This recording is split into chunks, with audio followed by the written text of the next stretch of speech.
Ken Hutt. Good evening, Ron. Good evening, Rob. How are you this week? Good. How are you?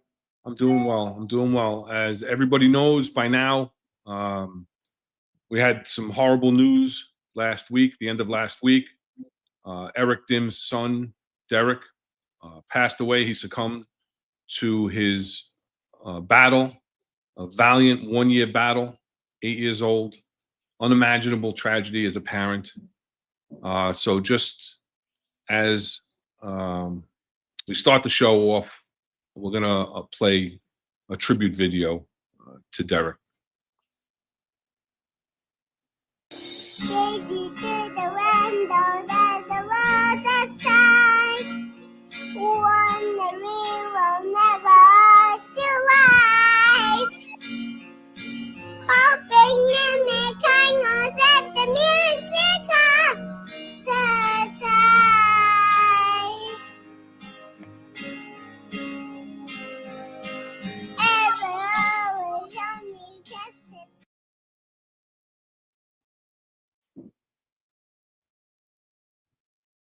Sir, you have the right to remain silent. Do you understand?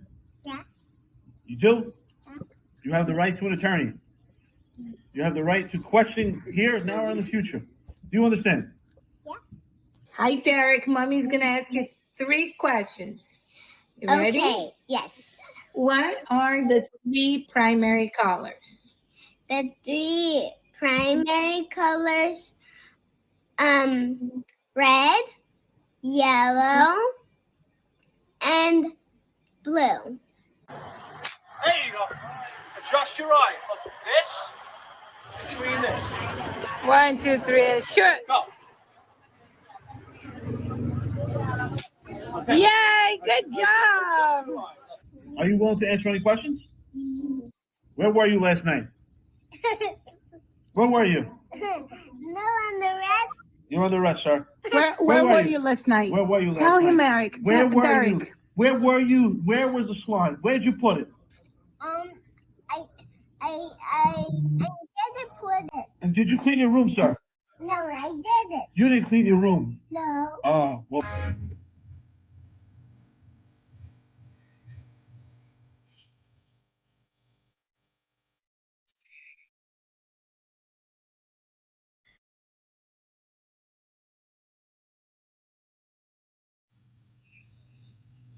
You get on your knees.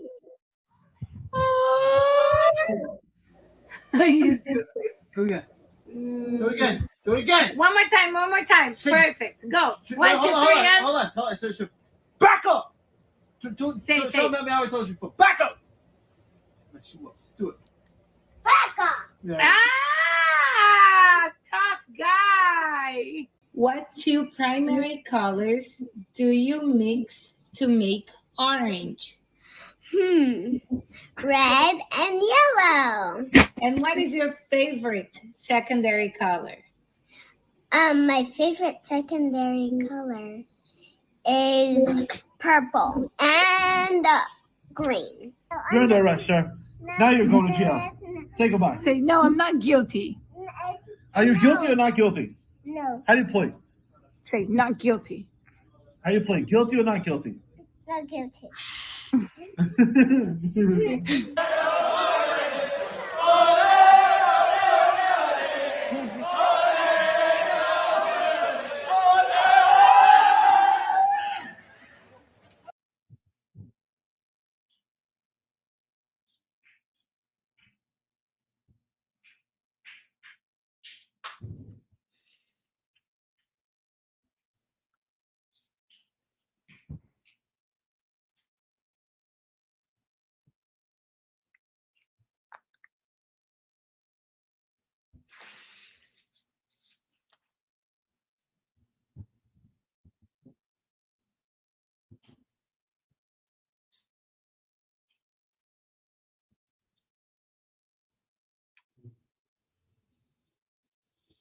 Okay, what colors do you need to make purple?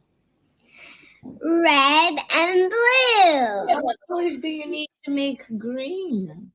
Blue and yellow. Good job. Okay, bye guys.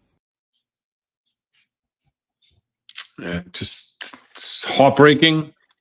Our love goes out to Derek, Louisa, and Ellie in this horrible time. They had a service yesterday in Laguna Beach, California. Want to give a special, very special thank you to Laguna Beach Police Department, Laguna Beach Fire Department, who just showed up, showed out, gave an escort, honor guard, brought food to the family, has been there throughout this journey since Derek went into hospice in Laguna Beach. So thankful to them and everything they've done for Eric and the family. And I want to give another special thank you to Paul Manicone, Just Right PD is his handle on X. That slideshow, that remembrance that we just showed was put together by Paul and had some beautiful music attached to it. But unfortunately, I had to ask Paul to take the music off for me so we don't get copyrighted. They asked Paul, so we didn't get copyrighted for the music on YouTube, and they would have took the show down. So head over to Paul Manicone's X account, and you can see the video with the touching music. Thank you to Paul and his wife Chrissy, who also are the ones who set up the GoFundMe for Eric, which enabled them to give Derek the best that they could give him without having to worry about finances in his last few months.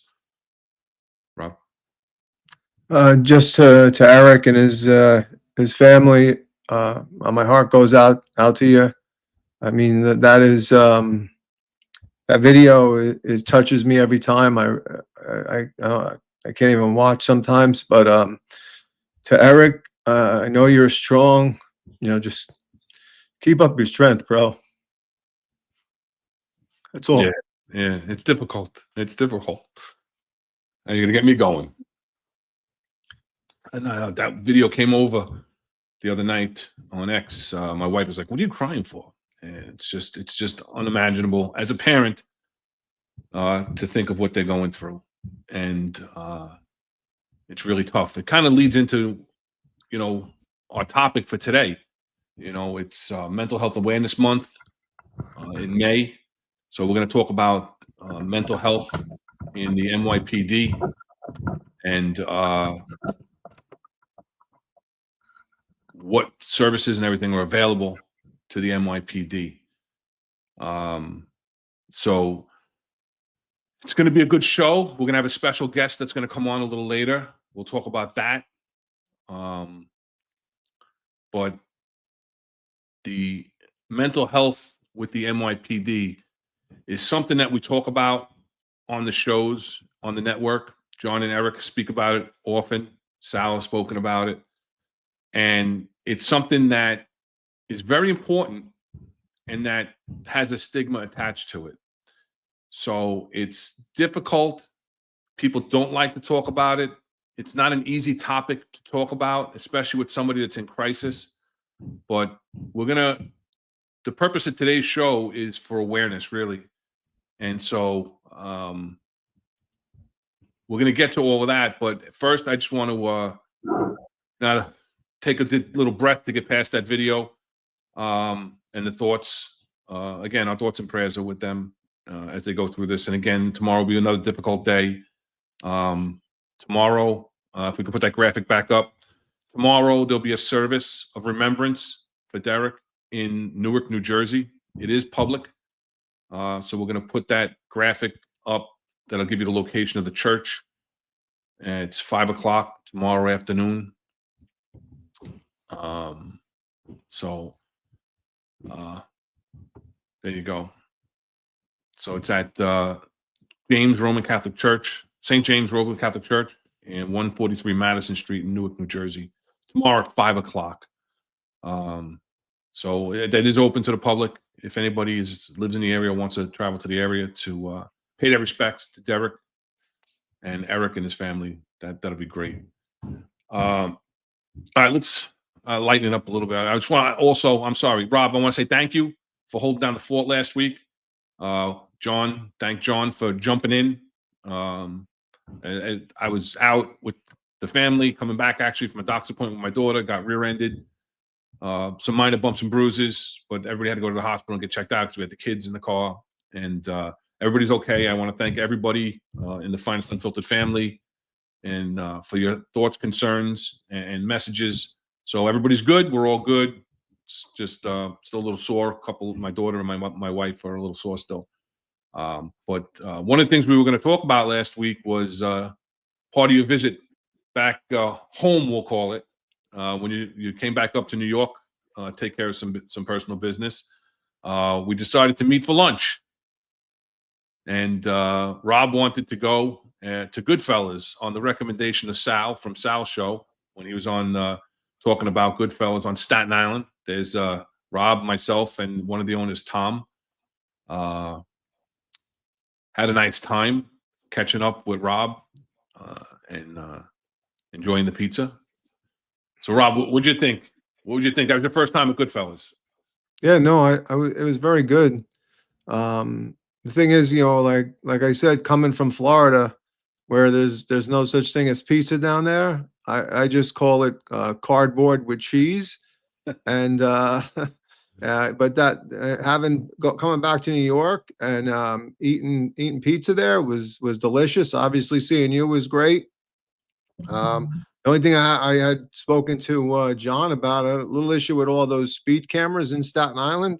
Yeah. But I've yet to be the victim of one yet. But I'm there may be one in the mail, But no, it was a great time, and the pizza was delicious. You were nice enough to let me take four of those slices home. So my stepson in Middletown, he was able to enjoy some Staten Island pizza too. So he was happy as well. So yeah, he made us all feel at home. So thank you for that.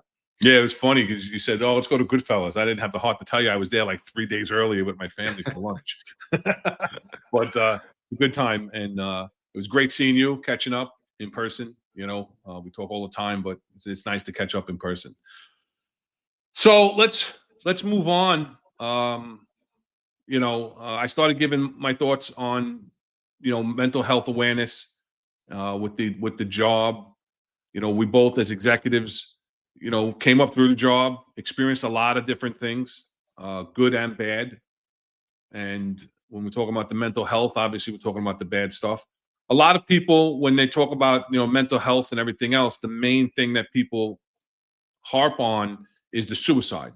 And suicide is the ultimate end all be all. They say it's the permanent solution to a temporary problem, but it's the problems that lead up to that, sort of, kind of, because we'll talk with our special guest in a couple of minutes about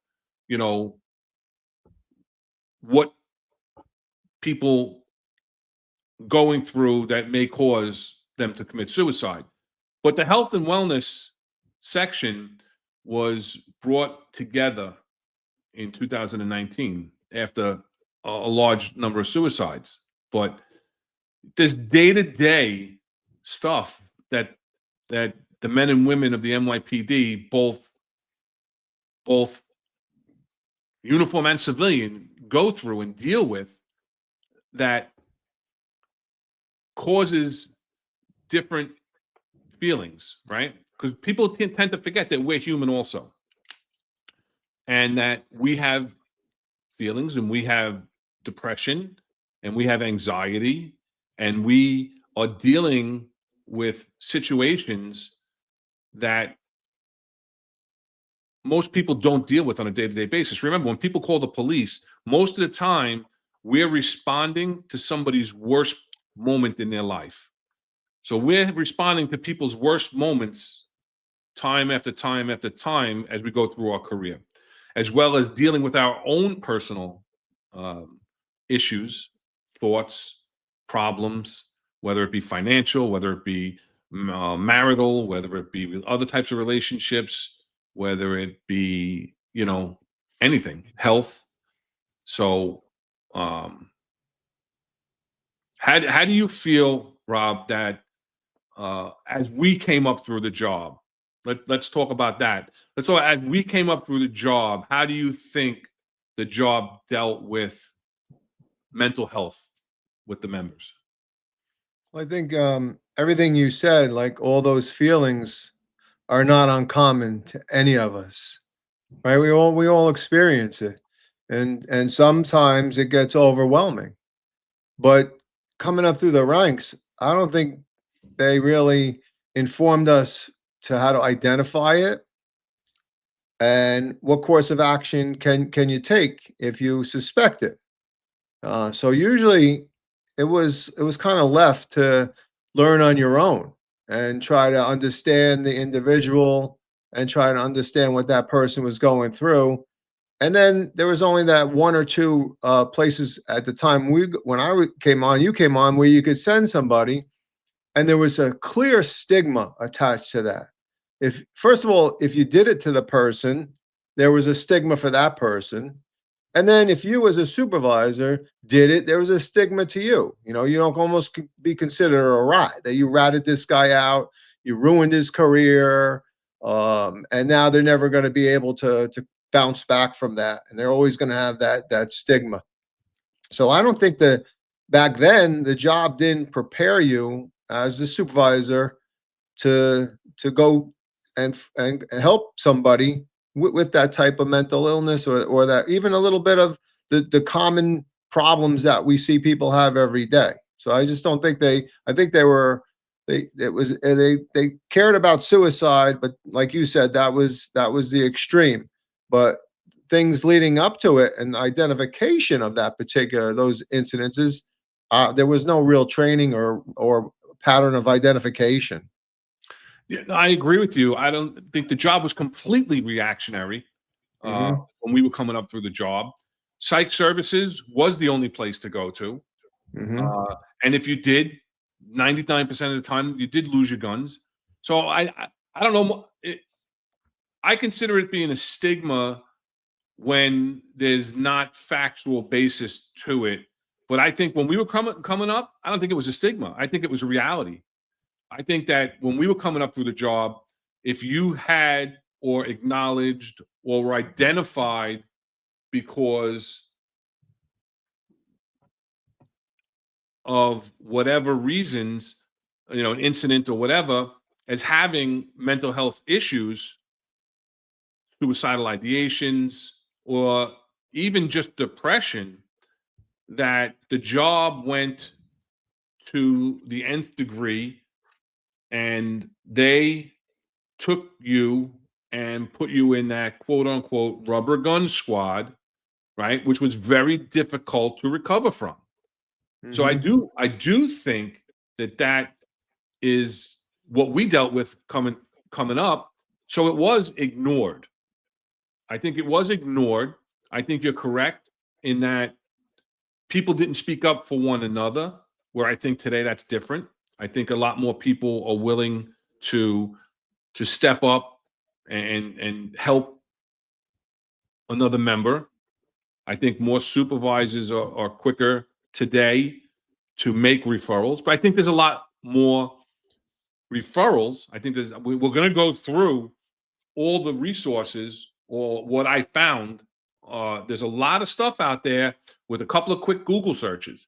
You know, we don't have access to department computers anymore, right? We don't have the department intranet, but most of the stuff on the department intranet is also available through NewYorkCity.gov, right? So you can find a lot of the stuff right online, and we're going to show you a lot of the stuff and a lot of the resources and things for what's going on today. Can I give you a quick example of Yeah. ill prepared the department was? When I was in a sergeant in the inspections unit, we had a call out, and an individual who was contemplating suicide. So we removed all his firearms. Now back then, the department didn't ask if the person had any long guns because they weren't on your 10 card. Yeah, wow. And that individual actually ended up committing suicide with a long gun. So it just shows how ill prepared they were, that they didn't even have the foresight to say there may be other guns that individual has, because like I said, rifles, shotguns, they weren't listed on your 10 card, only pistols, things that came through the department. So, I mean, that's how ill prepared they were. Yeah. And that probably, to be honest with you, that situation that you're talking about exactly is probably one of the things that changed, because now that's one of the standard questions. And Yes. it's in every 49 when we modify anybody, right, or suspend anybody, there's a line in there that they stated they have no access to long guns, rifles or long guns. And so that probably, again, reactionary, right? A lot of Yes. times people don't have that foresight and they don't think forward. But I think it's changing a lot. I think that we have a lot more resources with the job. There's still a lot of problems. And again, the ones that hit the papers the most are the suicides, right? Wasn't it recently? There's some stats about a lot of stuff this year that's going on. Yeah, no, and I don't know if you saw it. I think it was last Monday. Retired MOS. I believe he was retired up about 20 years. Ended his own life out on Lido Beach, and the Nassau County Police, they confirmed after they discovered the body. But I mean, it's just sad that you think that after so many years within the department, and then retired for that many years, that somebody takes their life also. And I mean, I know there could be a multitude of reasons that the person thought they should commit suicide, but I mean, there never is really a good reason. There's ways now, even as I think we'll get into it later, or even as a retired members, you can reach out. But it's just it's just sad that it still continues today. Yeah, most of the resources are available to retired members as well as active members. There's one or two that aren't, and we'll get into that. So there was an I-Team video that came out a few years ago, and it talks about cops speaking out, and cops coming forward and speaking out about mental health. Let's take a look. Don't always make headlines. Before you can take care of anyone else, you must first take care of yourself. NYPD Commissioner James O'Neill took to social media last spring after an officer's suicide. He told me the issue is a top priority for him. In his 36 years with the department, he has lost at least a dozen friends on the job to suicide. So this has got to be everybody in NYPD paying attention to it. And that's hard too, because it's, no cop wants to, say something that might affect another cop's career negatively. But we got to get past that. We got to get beyond that. We've had 4 suicides this year and 3 attempts. And that's unacceptable. One of them was Emergency Services Officer Nick Budney. The best of the best. That was Nick. His brother Chris says Nick dreamed of being a cop since they were kids. He went on to work in a gritty Bronx precinct where he was Officer of the Year 4 times before joining the elite ESU. Chris says Nick was doing what he loved and seemed happy. In January, he shot himself. He was 36. The last time that I saw him in person face to face, he was as happy as could be. I remember the color shirt that he was wearing and the smile that was on his face. We don't know why Nick Budney took his own life, but overall, whether it's shame, fear, or bravado, our survey suggests many who wear the shield are shielding their emotions, and they are not alone. The only reason loved ones would revisit their pain for this story is to help others avoid it. I just really wish that officers would realize that they're human and there's help available. There are resources available, and there's no shame in asking for help. There is no shame in asking for help. Many larger departments, including the NYPD, have employee assistance programs and other resources for officers. The Fraternal Order of Police is hoping the survey can boost their efforts to get smaller departments such programs, and mostly to get officers talking about it. David Ushery, News 4 New York. So now, I don't agree with everything that Jimmy O'Neill did as the PC. I think that he got involved with too much political. The police commissioner position became very political around that time. But this is one of the things I think that he did that was phenomenal. He really took the job, tried to destroy the stigma of not speaking out, not reaching out and getting help. And that's when he created the health and wellness section. And we're going to get into exactly what they do and everything that's available through them in a little bit. But when he addressed this, and I think personally, I think it hit him very personally when Mike Amiri took his life. They were very close, and that one took a lot of us by surprise. A good friend of mine also got on the job with him, went through the ranks with him. He was an inspector with the NYPD. And I think, but whatever his motivation was, you know, there were 4 that year. In 2019, there were 9, right? Or 10. So what are your thoughts on the job finally taking that turn? I just want to talk about Nick Bundy. I Oh, mean, I'm sorry, yeah. yeah, Nick, I don't understand. I mean, not that you normally can understand why somebody commits suicide, but I was home and I got that call early in the morning that a member from ESU committed suicide. And I was truthfully shocked because that they are a phenomenal group of men and women, very tight. They really help each other. And you know, just like John Latanzio was saying here, he was a Truck 3 member, you know, terrible loss. And I remember Truck 3 fishing trips with him and really shocked when it happened. And I responded to the scene, and it was out at a restaurant in Poughkeepsie out on the Hudson. And I to this day, we went back to the house, you know, spoke to his wife. He was still doing work in the basement, like he was converting his basement to living space. I know he had been involved in a minor vehicle accident earlier, but it was truly, I mean, it was heart-wrenching. I mean, I'm sure any suicide is, but this very, very close to home for me because Truck 3 was one of my first trucks. I had Truck 3 and Truck 4 as a captain, so I grew very fond of those guys and gals. I mean, I grew fond of everybody in ESU, but and to have a loss like that was a little rough. And I think what for the people that survive or still here, try to reason as to why and is there, and they kind of put the pressure on themselves too. Is there anything that I did? Did I not listen? Did I not ask a question when I should have? You know, it kind of goes through your head, especially when it's that close. And you talk about Mike Amiri. I knew Mike also. Mike was a great guy. I think there was something with he thought he was going to be arrested because of the investigations and stuff with Phil Banks. But I know that O'Neill told him that he was going to be fine, but I guess it grew heavy on his heart.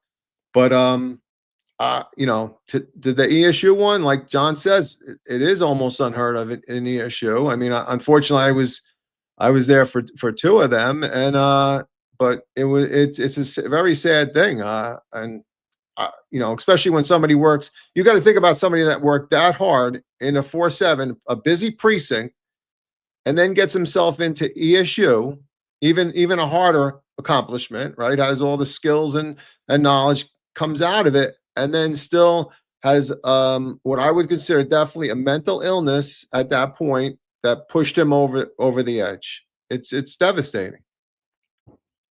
Yeah, I mean, we've all experienced it. I've talked about it a couple of times, you know, that I've had members that have taken their lives, and you have to deal with all those things and the what ifs, and you look at that person, you say, "Oh, I never saw that coming," you know. But I mean, we'll talk about that. We have a psychologist coming up, Dr. Steve Wakschal, and we'll give you a little bit more in a minute on Dr. Steve.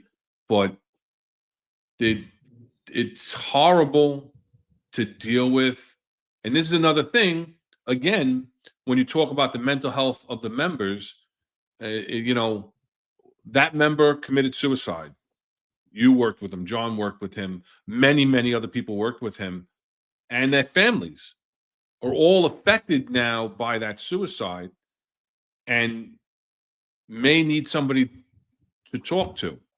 And what we're here to say today is that help is there. It really is there.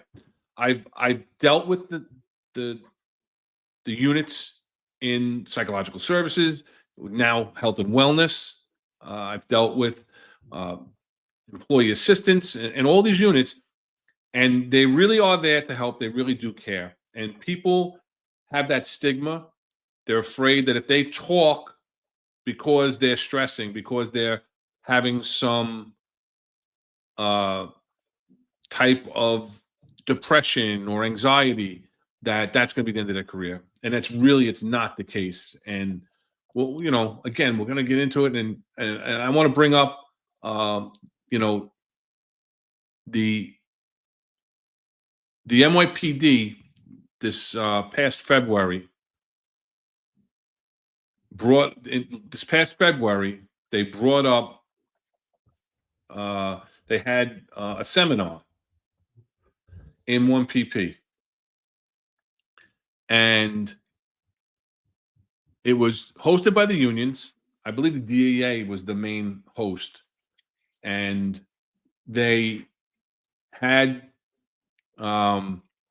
suicide awareness and prevention seminar. So there's a quick video, number 7, Jack, a quick video of the seminar, and they brought out a lot of information. And let's take a quick look at this video, and then we'll go down. And there was a PowerPoint that I found, and we're going to go over different resources, and then talk about that real quick, because I want to get Dr. Steve up. Mm-hmm. So let's take a moment to remember our lost colleagues. Lieutenants, sergeants, detectives, officers, all united, gathered at one police plaza for the Suicide Prevention Awareness Seminar. Their message was directed to those in law enforcement who are overwhelmed by stress and depression. This problem is not new. The suicide rate for law enforcement officers has always been higher than the general public. We need to let people know that they are not alone. Too many cops fear that if they come forward with their problems, they'll be labeled as troubled and lose opportunities to be transferred to better assignments. Now, the Detectives Endowment Association has enlisted the services of a counselor who can deal with officers who remain anonymous during virtual sessions. This seminar, hopefully, they see that there's a phone call they can make, a visit they can make, or even a website that they can come to, and God willing, may help them save lives. No one thinks that someone's going to take their own life. You never know what someone else is going through in their lives. Don't judge somebody.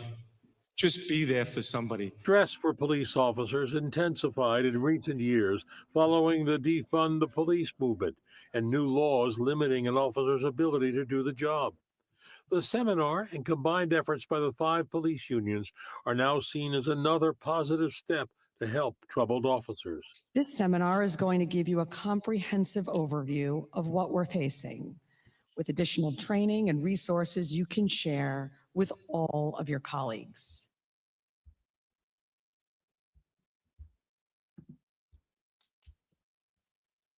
So that was good. They brought it up, and so now if we could bring up that graphic that I mislabeled. Sorry. There's a lot of great information that was on this, so that's why I wanted to pull it, and I just want to run through it real quick. If you look at that first slide, it shows the suicides from 2015 through 2024.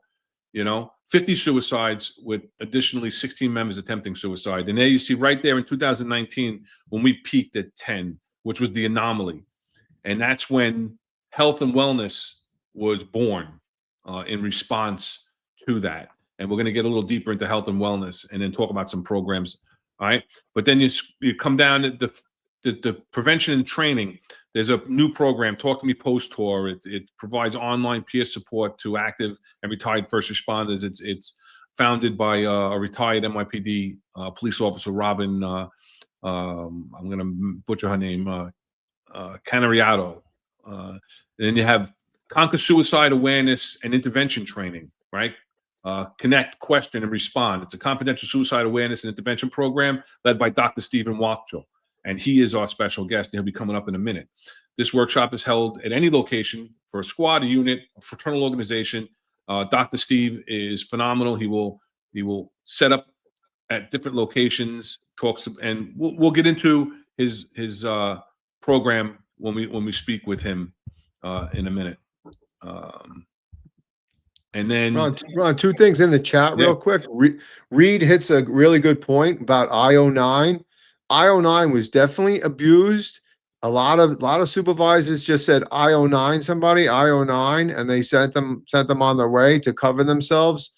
I do remember that a lot. Sometimes people were I-09 when they shouldn't even have been I-09. So I do remember that.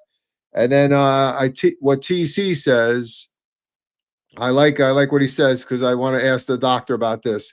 They will come up with a new training to redraw your tree once a year. So I definitely want to talk to the doc about that one. Yeah, just to explain what I-09 is to the audience. It was right. It was an I-09 was an intramortar 9, and it meant for a non-disciplinary removal of firearms. So if you felt for some reason that person shouldn't have their firearm, you could remove that, and then they would have to go down and talk to a psychologist and be cleared, and then they would get their gun back. So, but it was definitely overused. Yeah, no, I agree. Again, that's what we talked about, leadership and supervision, right? Not taking the easy way out. Right. Conduct an investigation and look into things. To go back to that other graphic, Finest Care. And again, we're going to talk to Dr. Steve because he is the lead psychologist and clinician for this program. And this is a program that is offered free and confidential. It's separate from the job. It's not part of the job. And we'll go into that in depth, right? The Employee Assistance Unit, again, that's part of the NYPD, but it offers MOS and their families free confidential counseling services for stress, anxiety, depression, other emotional issues. Again, it's not all just about suicide, right? Alcohol abuse, substance abuse, or other personal issues, right? And they can do it in person. And again, most of this stuff can be done, over the telephone or virtually nowadays, right? The New York City Employee Assistance Program, that's for all city employees. This one you have to call ahead of time, make an appointment, limited hours. The chaplains unit's always available 24/7. They have chaplains from an array of religious denominations that are available. You call up, they'll get them in touch. And I've been very close with several chaplains, especially Assistant Chief Chaplain Romano. I consider him a friend, and they will come out day or night to anyone that's in need. New York City Well 988. You can text or you can call 988 for free mental health support. Speak to a counselor via the phone, text, chat. You don't even have to identify yourself. Then they can put you in touch with, long-term care. PAPA is separate from the police department. It falls under health and wellness, right? It's the police organization providing peer assistance. It's a volunteer organization of all ranks. And these people are trained to speak with you. They're not licensed clinicians, but they're trained to talk you through a difficult time and get you in touch with professionals in a professional network that they have. One of the things, they also have a military support group open to active and retired NYPD officers with military service.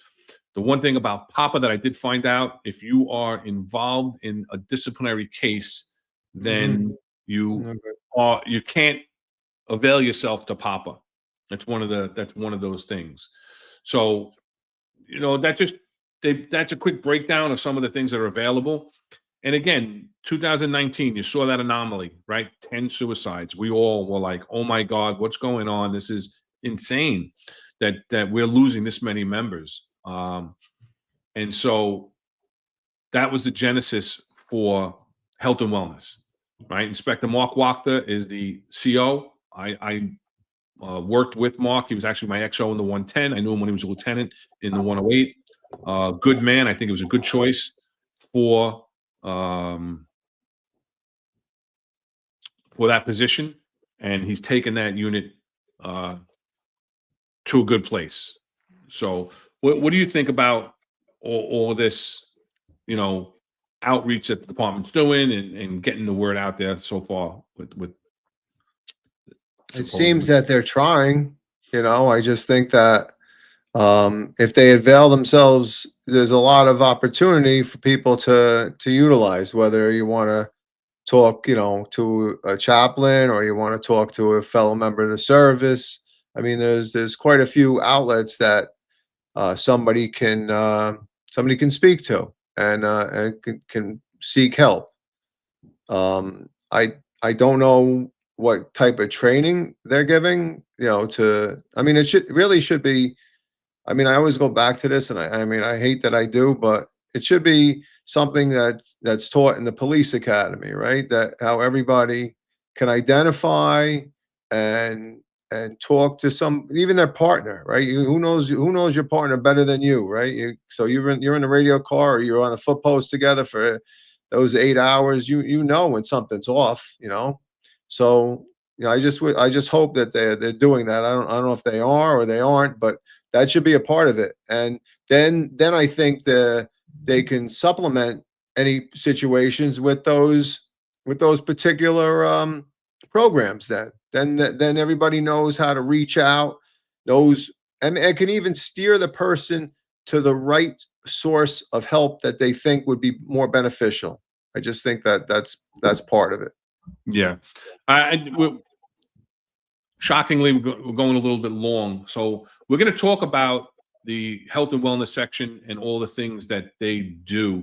But before we do that, we've kind of given, I think, our perspective on where the job was when we came up, that there really was no avenues for support, that the job was reactive and overreactive to members that were in crisis. And I think that the job is doing a lot more now, and we're going to get into more depth of what the programs are. But since he is sitting back in the studio, we're going to bring up Dr. Wakschal, and I'm going to read you his bio. Dr.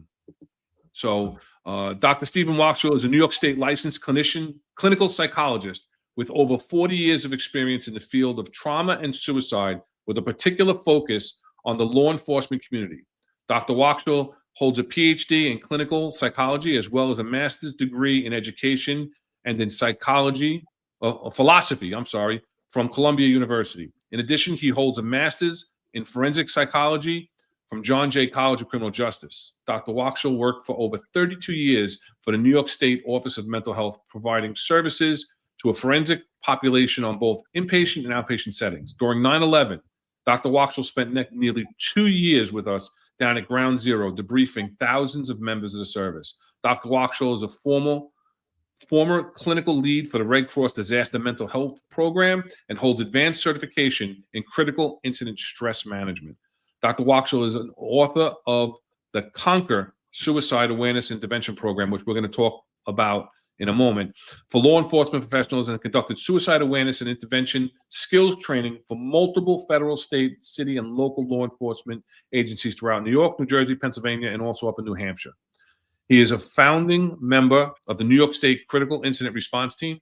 He is a New York State Trooper PBA surgeon, as well as the mental health director for the NYPD CrossFit.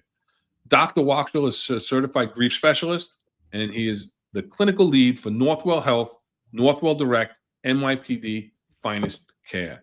So let's bring to the stage. Oh, he's already up. Sorry, I had the screen off. And welcome, Dr. Steve, to the show. Thank you, Ron. Thank you so much. I look a lot better on paper than I do in person after hearing that. No, that's not true now because I gotta say I've known you for probably over 20 years. Long time.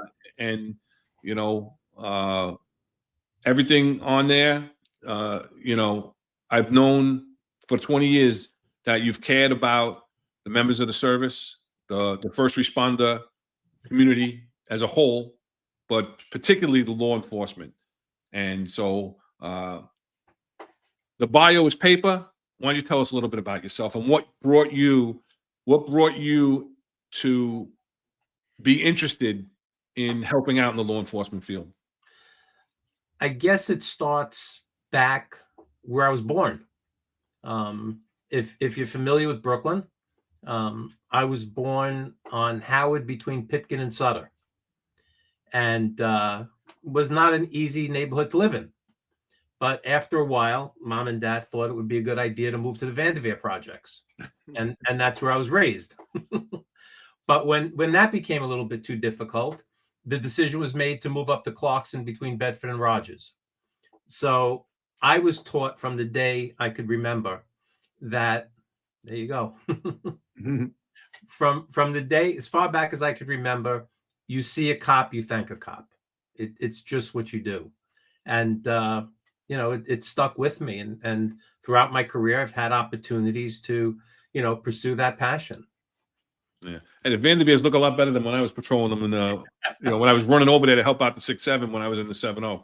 I think they changed the name now. Also, it's yeah.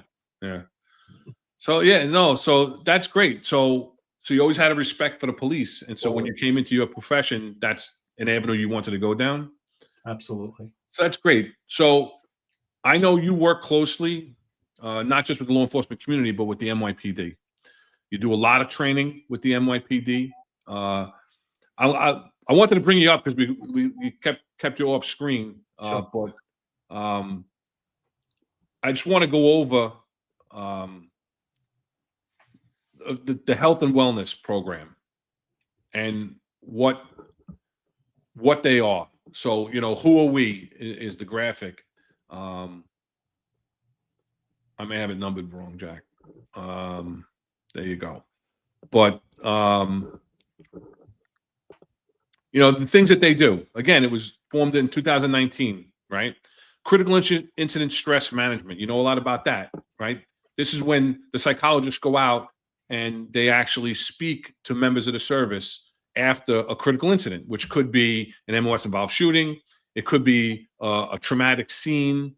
I know I've called them out when I had a you know, murder suicide involving children.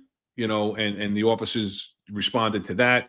MOS-involved shootings, like I said, suicides, a lot of different things. They go out to the scene, will come out to the hospital, come back to the command, and they talk to everybody. The employee assistance unit, which is peer counselors, both uniform and civilian, you know, they support people. They have the canine therapy dogs that come out to the commands, the peer support program, which I think is huge. I think the peer support program is one of the most important aspects because these are the people that you're working with every day, and they're both uniform and civilian members, and they're out there in the commands, in the units, and so they get to know everybody.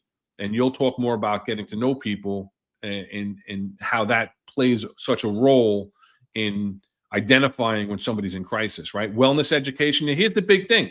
We always talk about the suicides, right? That's the main thing because it's the big thing. It's the ultimate crisis, right?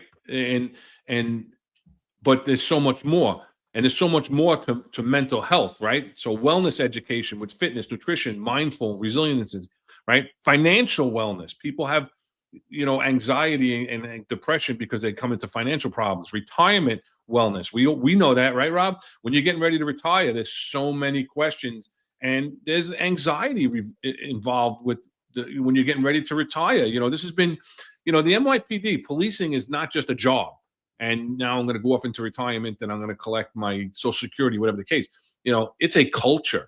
It's a culture. It's a career. It's not just a job. So that's an important thing. And fitness and nutrition support. is big. And these are the things, the main topics of health and wellness. So it's not just, about suicide. It's about a lot of different things. So we talked about, you're the clinical lead for Finest Care with Northwell Health. So why don't you walk us through that program? Sure. So Finest Care at Northwell, we're going up almost about 2 years now that the program is with Northwell. And it's a very unique program. As far as I'm concerned, it's very unique. Northwell is New York State's largest healthcare system. In fact, as of this morning, the new numbers came out because we just purchased New Vance Hospital System. So right now, Northwell has 28 hospitals. They have 104,000 staff, 20,000 of which are physicians, 22,000 of which are RNs, and a little over 1,000 outpatient centers, covering Long Island, New York City, Westchester, Hudson Valley, now Connecticut, New Jersey as well. So we're really able to provide the services, being the largest healthcare system. So what Finest Care does is it operates a call line where a uniformed member of service would call up 24/7, 365, and they would speak to someone who was a behavioral health expert. That person would then triage the call, and the person would be given, the MOS would be given an appointment generally within 48 hours. That appointment would be with a psychologist and or a psychiatrist if medication were an issue. So the resources are there. Our clinicians are doctoral level clinicians, PhD or PsyD. What makes this incredibly unique is that the officer then gets 5 free sessions, no insurance, no copays. So there's no tracking of any sort that takes place. And if additional sessions are needed beyond those 5, because it's Northwell and we have the resources, the referral is made to what we consider to be culturally competent clinicians for longer term counseling if that's needed. So it's unique in that way. And earlier you mentioned, some organizations have restrictions. If somebody is jammed up, our belief is that that's when you should call us. That's probably when you need us the most. So there's no restriction on somebody being jammed up, being able to utilize the service, which is very good. And one thing I think that's important to point out about Finest Care, this is one of the only programs that is only available to active members. Exactly. It's also the only program that is truly external from the department. If you just do a simple Google search, NYPD mental health resources, it'll bring you to the department page where it lists internal and external resources. And you'll see that Finest Care is the only external resource. In fact, if you've ever visited a hospital, you see the nurses or physicians typing on a computer, either at the patient's bedside or outside, and they're entering information into the electronic medical record. Finest Care, the information does not get entered into the Northwell electronic medical record. It's a separate system. Go ahead, Steve. Go ahead, Rob. Doc, Yeah. Doc, is there can like a member of service do a referral for their partner? Is there any way to do that?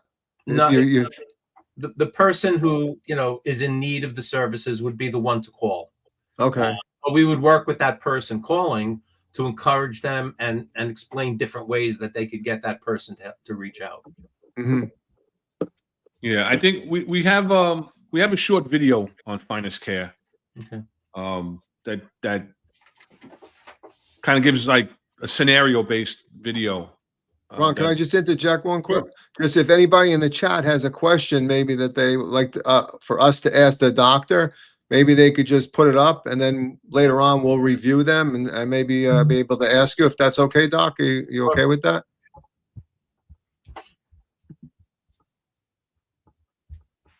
Want to do the video now, Ron? I guess, or yeah. Let's go to the video.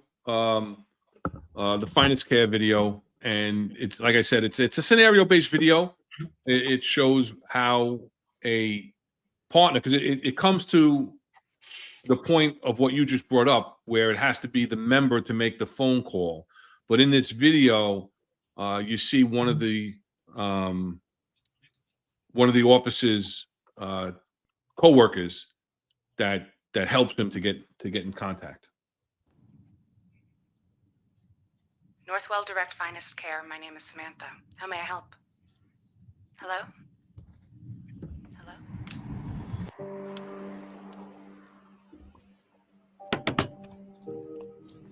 Huh? It's the Red Sox.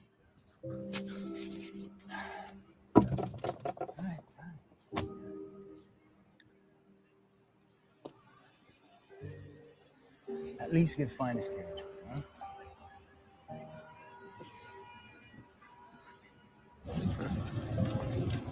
Hi, can I talk to Dr. Wakschal? Hi, David. How are you? Good. Well, actually, I've been trying to help my partner. Oh, tell me what's going on. I think he needs help. Hey, Tom. It's Coughlin's birthday. We're surprising him at McGilly's to celebrate. I can't tonight. Tell Catherine I'd be home early.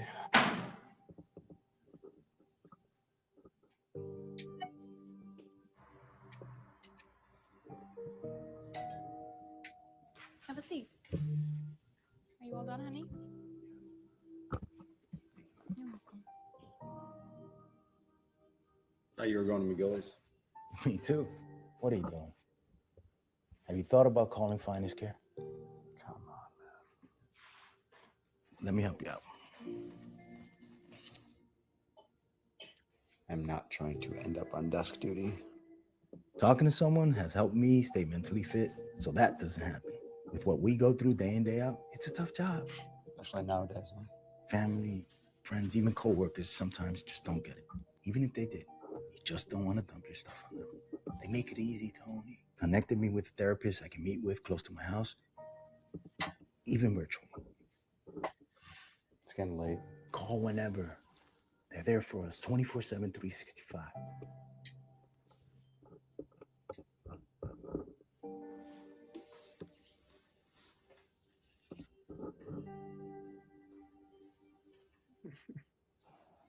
Hey.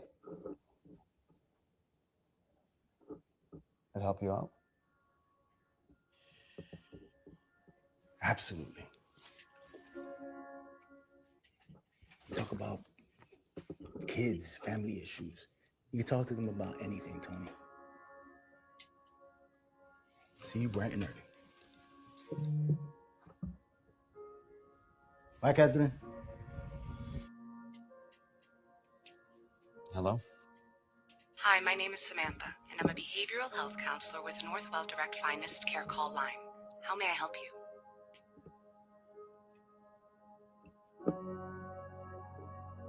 I need to talk to somebody.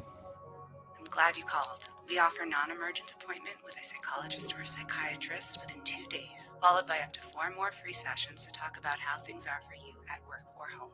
This can be in person or virtually. It's completely confidential, and we can arrange long-term treatment if needed. Can I ask you some questions to get started? Yeah.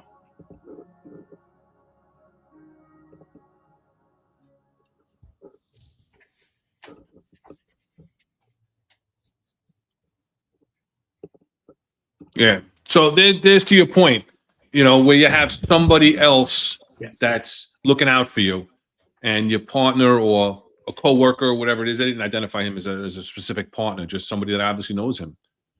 And that's why I was saying that, the peer support, I think, is tremendously important, because those are the members that work with you day in and day out. Now, he wasn't identified. That was a Northwell, Finest Care advertisement or whatever you want to call it. And I think it's important. But having those peer counselors, in the commands, and how they're trained to identify when someone might be in crisis. Because we always say it all the time, right? We're cops. We know each other. We know when we're having a bad day. You can tell when somebody's off, you know, because we spend more time sometimes with each other than we do with our family members. Yeah.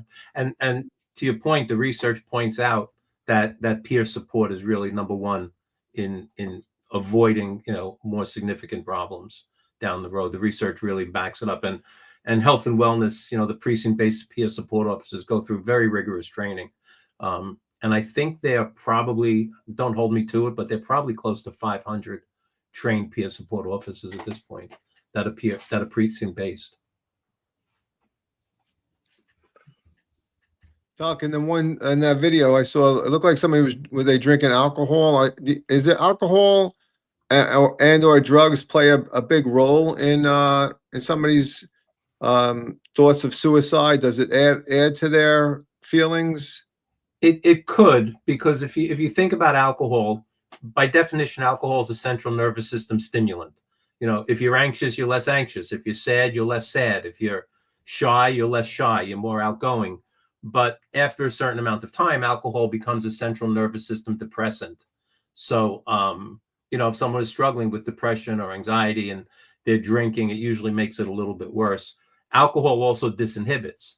So if there is some, you know, maybe a 6-inch curb stopping someone from taking that final step, alcohol may eliminate that little bit of block to, you know, that might stop them. So it definitely plays a role. Yeah.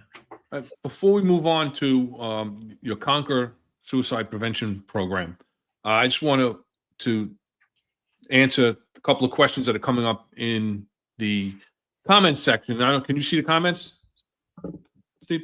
I see one, just that booze is a killer on this job. All right, on your Probably screen. just the ones on the screen. I'm not on the chat, If you hit the, not the private chat, the comments, then got you should be able to see them all. Yep, got it. There you go. So a lot of the guys, you know, in the chat, or people in the chat are asking, you know, okay, so you have to self, you know, identify, and you have to reach out on your own for finest care. Now, that's just for finest care, but there are a lot of other referral resources out there. And Popper is one, Employee Assistance Unit is another. You can call pretty much anywhere in health and wellness and make a referral, or an anonymous referral, an official referral. I've done it as a supervisor, where I've made referrals where I felt that someone was off, or somebody came to me and they felt somebody was off, and they didn't feel comfortable making the referral themselves. So there are, and that's a big thing, because a lot of the complaints that we do hear about health and wellness and the job is that the job doesn't do enough to help people and identify when they have problems. And the counter to that, again, from our experience, our perspective as executives for both of us over 20 years, that the health and wellness, psych services, you know, they used to be called, you know, the suicide squad. And, you know, they would only come out or get involved when it was a suicide or attempted suicide or anything like that. It's not the case anymore. However, they aren't Kreskin. They are not all knowing. So they are based on referrals, whether it's a self-referral or another MOS or family member. That's another thing that people don't realize, that a family member can make a referral to the police department without jamming up the member. And so they can't get involved unless they become aware of someone's situation, or someone that's in crisis, or someone that is, you know, out of sorts, whatever the case may be. So it's important to understand, you know, because I've heard the complaints. I've heard the complaints that the job doesn't do things for those people that are facing discipline. And I'll use the example of Eric and John from the Finest Unfiltered 0805 show.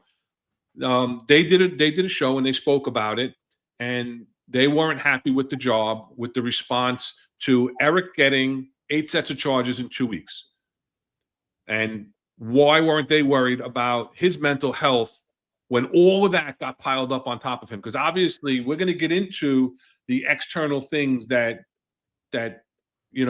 interfere with people's lives and their mental health. And that's one of the things, right? Someone that's dealing with discipline. But however, discipline is also confidential. So the only time that health and wellness would find out about someone's disciplinary problem is after it's adjudicated and it comes down to the finest. So that was brought up, and that was brought up to Inspector Wachter. And I know that now that there are instances where the Department Advocate's Office is dealing with heavy disciplinary cases and do make referrals to health and wellness to reach out to make sure people are okay.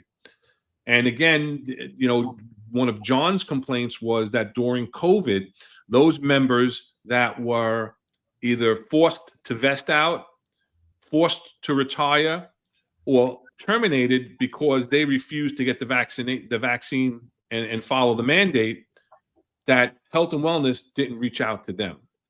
But again, the bigger picture is that they weren't aware of it because, again, that's confidential HIPAA information.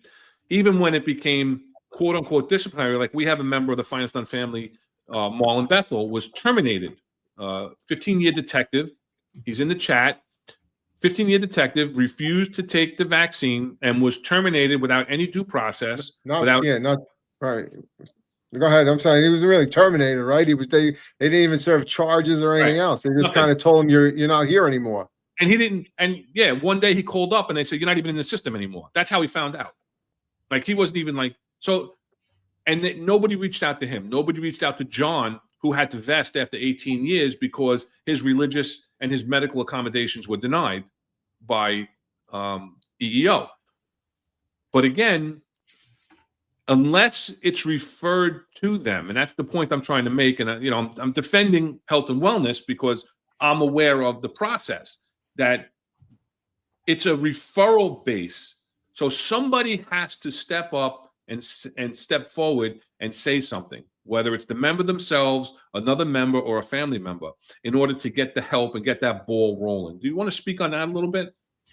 I mean, to your point, just in terms of the member has to call, there's really two components to that. I think one is motivation. You could make a call for somebody, doesn't mean they're going to follow through or, take the next step. But the other is confidentiality, because then what you're asking to do is to have someone discuss somebody's case with somebody who's a third party. And, Finest Care is based on confidentiality. That's the foundation of the entire program. You know better than I do that if confidentiality is breached, the program's done. The word will spread and that'll be it. So, you want to really hold to that confidentiality. Right. So, and that's the importance of it. And that's the double-edged sword of it, I think, is that what they're doing is tremendous outreach. A lot more outreach than they've done. They've expanded the programs and they're doing the outreach. But now it's on us, other members, whatever the case may be, to, look out for one another. Many of our locations have signage. Out in Bayshore, it's the Unified Behavioral Health Center. So there's a sign that indicates behavioral health, but some of our locations give no indication. So if an officer was to be seen in person, say in the city, they would go to Manhattan Eye, Ear, and Throat Hospital, go up to the 5th floor to the Hand and Wrist Clinic, where a Finest Care clinician would bring them to a back room. No indication of behavioral health, no indication of NYPD. Some of our locations do have signage, but others don't. So that confidentiality is a big piece. Yeah. So again, like Rob said, if anybody in the chat has any questions for Dr. Wakschal, we'll start getting to those questions for Dr. Wakschal. If you have anything specific that you want to ask, he's not just, here to talk about, Finest Care. We're going to talk about another program that you invented, how do you want to say it? that you started this program and you put this program together. Yes. And that's called Conquer. Correct. right? So Conquer is based on, again, the foundation that sometimes asking to reach out doesn't work as well as reaching in. We're all for the the attempts to break the stigma, reach out, make the call, all the promotions to get cops to reach out, but we're focused more on reaching in, of getting back to the basic of, am I my brother's keeper? I'm responsible for the person sitting next to me in the RMP or the cubicle or whatever. And we want to move away from blaming the job, because as soon as you start to blame the job, you've removed yourself from the equation of having had any role in it. Well, it's the job that caused him or her to take their life, So we focus on what to look for, which are not stereotypical of what we've always been taught to look for. And we teach to look at the entire person, because again, suicide is incredibly multifaceted. It's genetic, it's developmental, it's anthropological. There's so many things that go into somebody taking their life. One of my pet peeves is there's of what I consider to be like a flavor of the month, psychological autopsies, where you go in and you look at that person from day one, from elementary school. You conduct dozens of interviews with people around them, and you really delve into their history, and at the end you come up with one, did they take their life, which that's why psychological autopsies were created to begin with, but two, okay, this is why. And it doesn't involve common sense, because say it shows that, okay, this officer took his life because he was having financial problems, or he found out, or she found out their spouse or partner was cheating on them. You have to step back and ask yourself, if every cop who was having financial problems or every cop who was getting GO'd took their life, how many cops would we have? You can't break it down to a single solitary cause, because the problem is, once you do that, then that's where your efforts are focused. You say, okay, you know what? She took her life because, her boyfriend was cheating on her. All right, let's come up with a program to address that. You're going to miss the boat. It's much more multifaceted than coming up with a single reason. That's one of the problems. So Conquer, we look at the whole person, again, from genetics to life experiences, and we focus on what we call the 6 pillars of police suicide. And we go into those. What are those 6 pillars? Well, the first one is hopelessness. And sometimes you don't have to do a lot of research to know what something means. If you just look at a dictionary, or not a dictionary anymore, but you go online and look it up. Hopelessness is basically the belief that there's no possible outcome of success. There's no reason to expect good or success. You couple that with another pillar, which is hopelessness, which means there's nothing I can do about it, nothing I can do about this, and there's nothing anyone else can do about it. So you start to get the mindset of the person who's suicidal, that there's no way things are going to work out, and there's nothing I can do about it or anyone else can do about it. The biggest one we deal with is what's called the police officer's paradox, or emotional constriction. You think about, how do 32,000 control 8.5 million? You do it with a presence. You do it with an air of authority. You do it so that 99% of us say, thank God the cops are here. Thank God someone knows what they're doing. They're going to keep control. They're going to keep us safe. Problem is, it's very difficult to toggle that off, that air of authority. So what starts to develop is some isolation, because being a cop is not a normal job. What you guys see and hear and do in the course of a day, civilians don't see in a lifetime. If I see a DOA, they look better than me. They're dressed nice. They got nice skin color. They're laid out. They're comfortable. They got a bottle of Jack under their arms. You see a DOA, they don't look good. Whether it's a jumper or self-inflicted or a man under. Then what do you do with that? Do you go home and start to share everything you've done? Sometimes you can, but you really can't. So more isolation, more withdrawal. Then, you go out to eat. Where are you sitting? Where's your back? Against the wall. And while this person that you're having dinner with is trying to have this important discussion with you, what are you looking at? You're scanning. You're in scan and pounce mode. Again, more being considered aloof or disconnected. You can get invited to a wedding or some event, and someone asks you, "What do you do for a living?" "I'm a New York City police officer." "Wow, what's it like to shoot somebody?" I always wondered. And I saw on TV they shot the guy 7 times midsection. Why didn't they just shoot the gun out of their hand? And your response is, "Okay, I'm not going to speak to you either." You know, so it's that distancing. So that's one of the pillars is that isolation and distancing that develops. Another one is moral injury, which we're starting to see a lot more of right now, and that's where you witness or you're involved in something that goes against your moral, ethical belief system, and you're left sitting with that. Should I have said something? Should I have done something? Oh, I did do something. Why'd I do that? So that confusion plays into it. Some of our cops by generation now that we've raised also have a very hard time sitting with discomfort. They look to get rid of discomfort very quickly. And how do we get rid of discomfort? We drink, we overshop, overspend, overeat, gamble. We engage in activities that they don't cause suicide, but some have a correlation with a really bad outcome.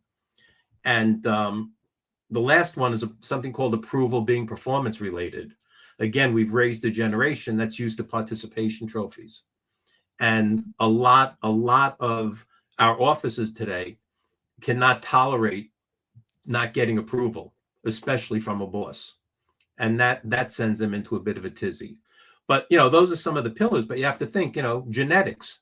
We've identified 4 specific genes that people who are suicidal have that non-suicidal people don't have. There are developmental factors, environmental factors. A lot goes into it. It's never, look at depression. Depression causes suicide. That's a myth. Depression doesn't cause suicide. Right now, there are well over 20 million people diagnosed with depression. We know that by tracking prescriptions, office visits, ER visits.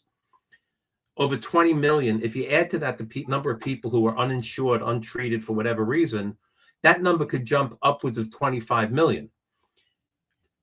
The suicide rate in the United States tends to run between 47 and 49,000, although this past year we went above 50,000. Common sense tells you if depression causes suicide and there's 25 million depressed people, why is the suicide rate 49,000? It contributes. It definitely plays a role, but it's not causal. So, all these things play a role.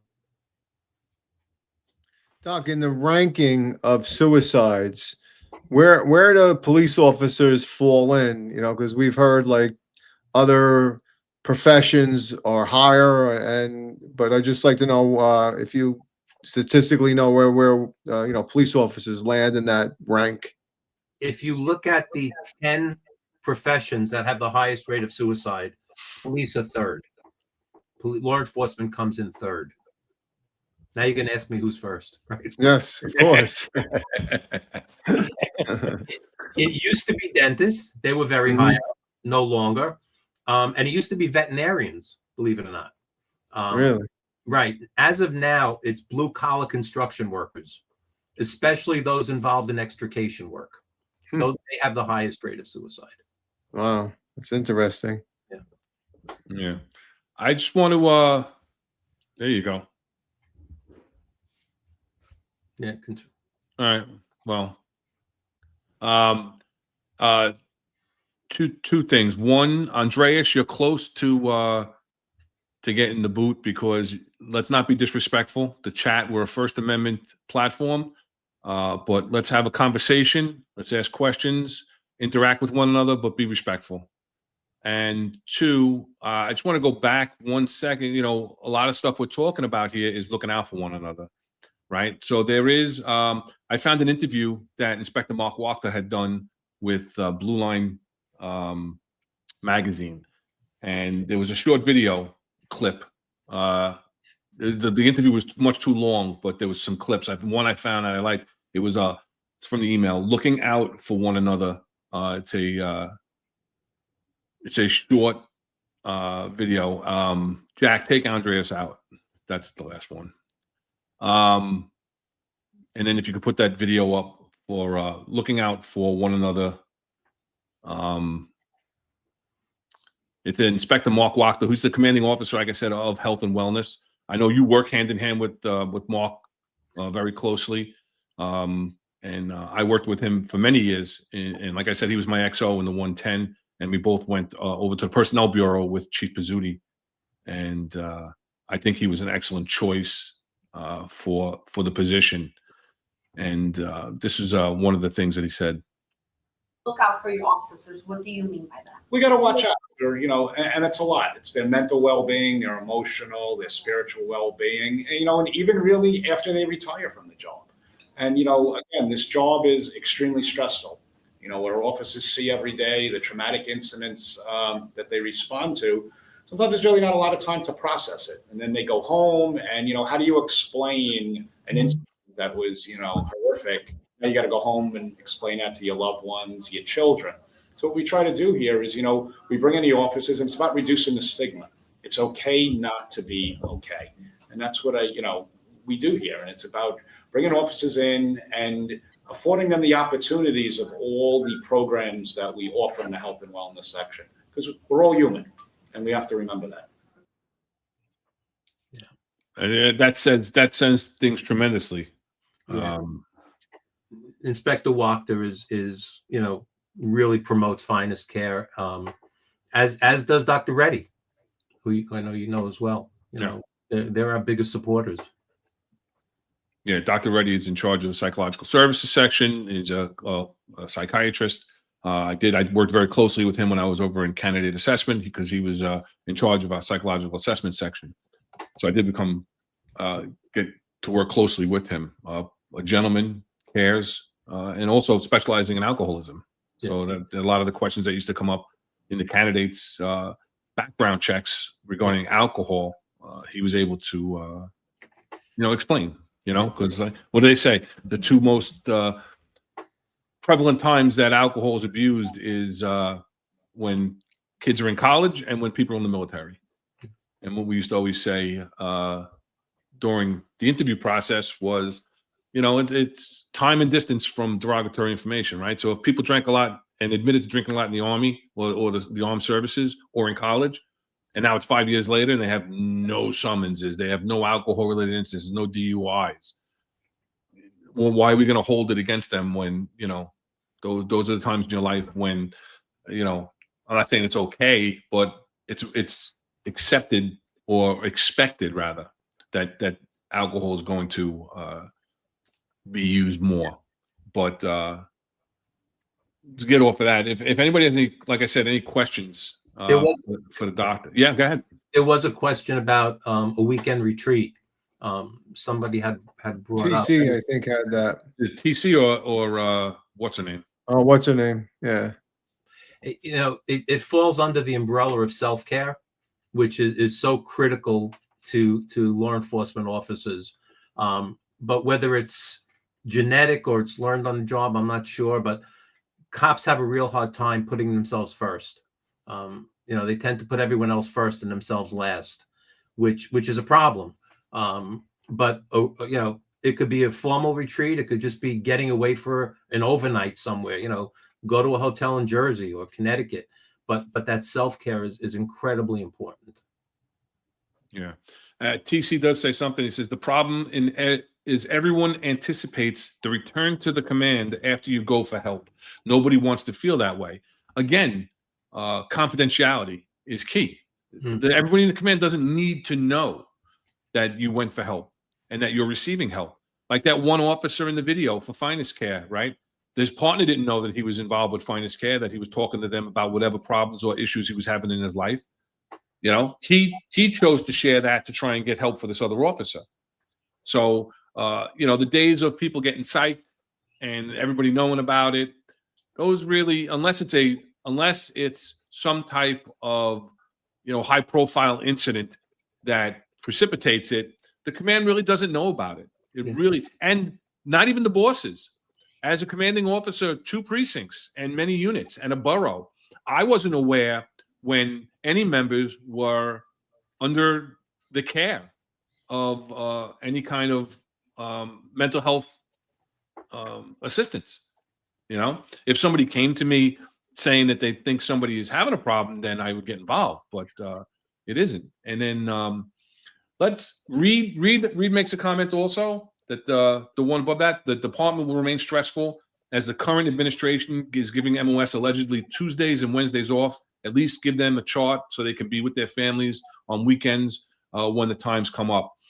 So I think this is when we are going to get to the point where we're going to ask you, from your experience of speaking with MOS at all of these different seminars and through Finest Care and everything else, what is the biggest stressor?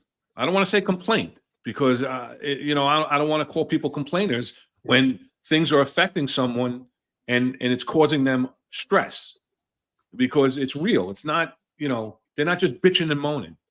Some people bitch and moan about things, but if it's affecting your mental health, it needs to be addressed and not just, discarded as bitching and moaning. The calls that come in, the MOS that is seen, they run the gamut. It could be, problems with kids at home. It could be relationships, which is a big one. Job related. Believe it or not, a lot of times it's transition into sergeant. So, somebody had their regular location. They were set. They knew the people they were working. They knew their day. And, now they're a sergeant and they're pulled. And the family's like, all right, you coming to the wedding this weekend? No, I'm not. I'm not available. So that disruption in routine that they had before promotion to a sergeant, we see a lot of that. Issues with transitioning to retirement. Cops tend not to do well when they don't have something to retire into. It's fine to do your 20, 22, whatever it is. So I'm going to take a couple of months and then I'm, going to start doing X, Y, Z. 30 or 35. Versus I'm just going to take time and I'll figure it out later. The ones who don't have, a plan tend not to do as well. It runs the gamut. We don't get, me personally anyway, I don't get a lot of complaints about bosses. We don't hear that. Some relationship stuff within a precinct, you'll hear that. And a lot of times we'll get a call, just had 2 in a couple of weeks where the officer was, what's life about? What's my life about? These existential questions, what am I doing? So it runs the gamut. And, financially, so, you put up Peter Candiov, under health and wellness before. A lot of times it's a financial stress, and we'll refer to Pete or to Finest Federal Credit Union, and they're good to go. They just needed someone to talk to them about their finances. It's not laid down on the couch and for 20 years you're gonna be in psychotherapy. It's let's talk about the stresses that you deal with in a confidential, non-judgmental environment. Doc, we know that, like, when you come on the job, right, I think there's immediate pressures that police officers feel. I feel that, you come on and you have friends and suddenly either your tours are working or you can't hang out with those friends anymore because they're probably not the friends that you should be hanging out with if you're an NYPD police officer. So then you kind of make new friends, and they're almost all police officers, right? So you're always talking about that. And then you have the pressures of, like you said earlier, like where to sit, you taught all those things, why are you sitting against the wall? And, tell your girlfriend that you're dating at the time, no, let me sit in that seat. You can't sit there. I got to sit there. Yeah. And now we talk about, like, currently there's tours that they're starting with, these 12-hour tours, the pressures of that. And the overtime pressures I mean, that has to be affect them as well. And then, and even like John and Eric had done a podcast on the urinalysis where they do the test you for drugs. The uncertainty of that test, like they don't really tell you everything about it. So all of these factors, I mean, how can a police officer not exhibit some levels of stress and anxiety, right? Absolutely. That's why we refer to it as a normal reaction to an abnormal situation. I'd be a lot more concerned about somebody who wasn't experiencing some level of anxiety or stress or whatever when they should. It's okay to have stress and anxiety. You just need a place to talk about it and normalize it, because one thing happens with cops: as soon as they feel some emotional discomfort, their head goes right to EDP. And once they're thinking EDP, they're thinking, Bellevue or the county or Coney Island ER, places that they don't want to be. So, Right. That becomes a problem. And then if a police officer has depression and they take Zoloft or one of those depressant drugs, and their job doesn't know about it, and then they go and they take a Dole test, right, which is the urinalysis test, and it pops, or can it pop? I mean, does now that jeopardize that officer's position? Like, would they then say, "Oh, we're going to remove your guns," or does that put that person in a position of having to give their patient privilege? Have to give them the information to the department when they didn't want to, when they had confidentiality with somebody? I'm not privileged to the inner workings of when someone doles and it's positive.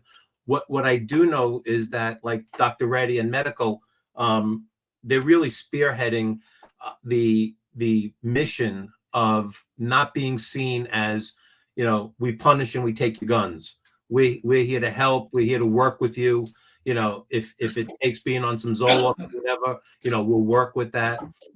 They're really spearheading more towards. I don't have the exact number, the percentage, but I think it's well over 80% of cops that do have their guns taken get them given back. Mm-hmm. So the number's pretty high because they're really spearheading that. Yeah, I can tell you an example, and I've spoken about this in the past. When I was the commanding officer of 111 precinct, I had an officer who lieutenant was riding him pretty hard, and it was really weighing on him. And I know that that's one of the biggest things that officers get stressed over is the pressure from their bosses.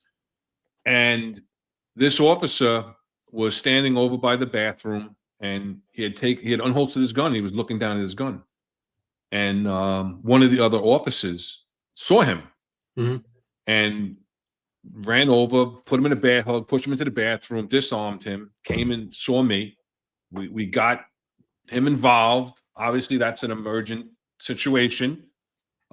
His guns were taken. He was put on restricted duty.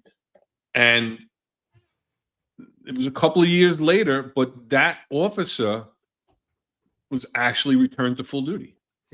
He got help and was able to come back. Because like you said, I don't know if it was in a conversation we had another time or if it was in today. People that talk about suicide aren't necessarily thinking about committing suicide, right? So you want to touch on that a little bit? Well, whether it's privately or under an agency umbrella, when I have someone who tells me they're having thoughts of suicide, that's a reason to talk. That's not an automatic 911 or I'm doing this 47 years, so I hear that. Okay, let's talk. Let's find out what's going on.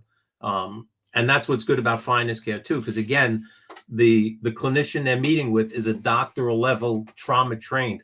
Finest Care comes under the umbrella of the CTSRR, Center for Traumatic Stress, Resilience, and Recovery, and these are trauma trained clinicians. Very specific evidence-based treatment protocols. So, we're more than equipped to deal with someone who may have thoughts of taking their life, And we also, we had Anthony Raganella on here, who was a retired deputy inspector. He also teaches promotion classes.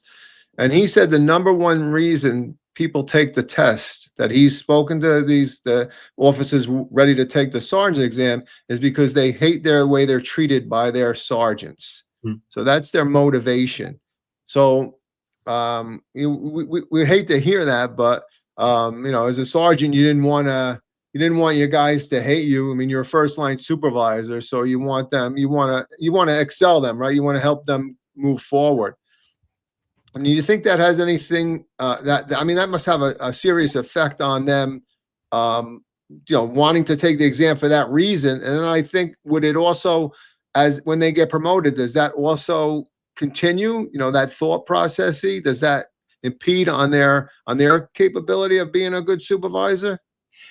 Again, if we go back to that approval being performance related, Mm-hmm. most cops can understand, even if obviously not like it, when they're mistreated by the public, whether it's bottles or whatever, they can get it, they commiserate. They don't get it when a boss is not giving them the approval they think they deserve. So that could be, but I think it's individual, because a lot of cops tolerate it and, they're fine to go home and have dinner. Others it really, starts to affect. Right. And we have just under 8,000 people watching right now on all the different platforms. So let's not forget to hit the like, hit the share, subscribe, share it out on your different social media platforms. Let's help get the word out. I think this is an important topic to talk about. You have a couple of comments in here. Stephen Holmes, I think he came on a little late. We had spoken about this a little earlier. Rob and I had both spoken about what the job used to be. And I know you've been retired for a little bit from the prior comments, but we both acknowledged that the job really was only reactive and had no reactive and overreactive in their response to anybody in any kind of crisis. And the early intervention unit really doesn't exist anymore. It's health and wellness now, and there are a lot more resources, and the job does handle things a lot different than many years ago. And that all started again in 2019. So we've been talking about that for a while, and so I just wanted to talk about that. And then also I want to bring up Michael Freed, who's one of our longtime listeners, supporters. We appreciate the support. For a lot of you guys, I'm retired and on the board of a nonprofit organization who's trying to help those who think there is nothing to do that there is. We are trying to keep those active in any way. And it goes down to the next one. And we are on Facebook. It's called Still Blue, and we have a website. I'm going to check that out. I know that my mother-in-law does actually follow you and has told me about it. So I'm actually going to check that out myself. I just wanted to share that as one of our followers. So that's right in line with what we're talking about here, and what the doctor said. People have to keep active after they leave this job. Doc, sorry, go ahead, Doc. No, I was just gonna say, I see John McCary. We see a lot of retired members of the NYPD commit suicide. Are there any resources available to retired members? I know that Papa has a retiree hotline, 24/7, 365. I don't know what the number is offhand, but they do. And I can also tell you that if someone were to call Finest Care and they weren't an active MOS, we're not going to hang up on them. Because it's Northwell and such vast resources, we'll find something for them. We'll connect them and give them the resource. But that's important. Doc, is there anything like copycat? Like if a police officer sees one police officer commit suicide, that pushes that person to that point where they decide, because sometimes you see clusters, and sometimes you see years where there's spikes. So I was just wondering about that. Absolutely. Two issues there. One is what's called suicide contagion. So we do see when one person takes their life, it may be followed by another, or unfortunately more than one. I've actually spoken to officers who had made an attempt based on somebody they knew doing it, and the mindset was very interesting. The mindset was that guy was brave enough to do it. If I don't do it, I'm not as brave as he or she was, which is an interesting mindset. The other is we always, not always, but a lot of times we'll see a cluster when there's a scandal. We'll see a cluster around the scandal sometimes. And the other question I wanted to, critical incident stress debriefing. So I had gone down on a FEMA deployment, the Federal Emergency Management Association in New York. It's New York Task Force 1. There's like 28 task forces throughout the country. And we went down to Haiti. In Haiti, there were 7 live rescues made by the team, which was very, very exhilarating and very proud moment for all of us. However, there was death and devastation all around us. I can remember like dead bodies in the street and pigs, literally pigs eating them. And I had kind of forgotten about it, but my wife was nice enough to remind me yesterday when I was talking to her about it. But we did go down for a critical incident stress debriefing to psych services. And at that point, we were all good with it because we had 7 live rescues, so we were very ecstatic about it. But in my opinion, there was no follow-up.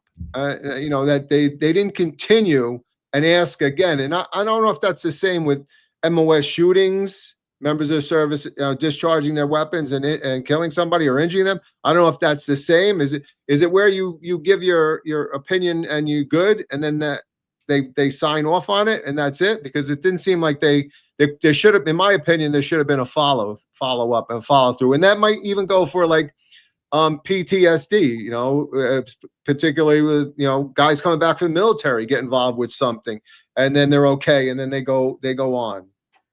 Oh, is there anything like that? Or I think that's an excellent point. Critical incident stress debriefing or critical incident stress management, CISM. Believe it or not, the jury's still out whether how effective that is, because there is evidence that says it could re-traumatize, and it's not the best thing. For example, the Red Cross does not do critical incident debriefings. They do psychological first aid. What do you need? Have a sandwich. Let's talk. Here's a blanket. It's more psychological first aid. Finest care, we don't do critical incident debriefings. I know the department does some form of it. I'm not privileged to know exactly what their procedures and protocol is. But we find that 2 things. One, like I said, psychological first aid. But Northwell, under the CTSRR, has an amazing program which is called Stress First Aid, which it's a cultural program. Try to make it a culture of the healthcare system. We've trained probably close to 30,000 employees at Northwell to be able to know where their stress level is and the stress level of their coworkers. And there's various ways to do that. It's an excellent training.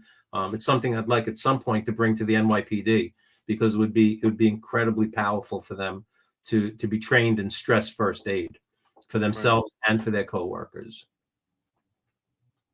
That's good. Yeah. I know that also when I was in ESU, we went to John Jay College, and there was a program that was done. I forget the doctor's name, but taught us how to identify schizophrenia, different types of psychological things, so that when you went to an emotionally disturbed person job, you could understand a layman's diagnose and try to talk that through the person. I know the department has done a little bit of that, but I think that's very important topic that everybody should done, and it should be. I think it should be specifically reemphasized at every rank as you get higher and higher. Absolutely. I don't know what are your thoughts on that? I agree 100%. In our Conquer training, one of the things we stress is that even if someone is distraught, you can still connect. And the basis is to connect with that person. So they're telling you, yeah, I have to kill myself because if I don't, the earth is going to stop spinning and the Martian, whatever it may be. And you could connect to them and say, boy, that must be hard for you to have to deal with all that and hold all that. You never try to give advice. You never try to fix the problem. There's a lot that goes into it. With suicide, there's a misconception that it's a selfish act. Suicide is not selfish because there's left-right brain separation. Selfishness is a concept. If I said to you, draw a picture of selfishness, you can't do it. It's a concept. You could depict it, but you can't draw it.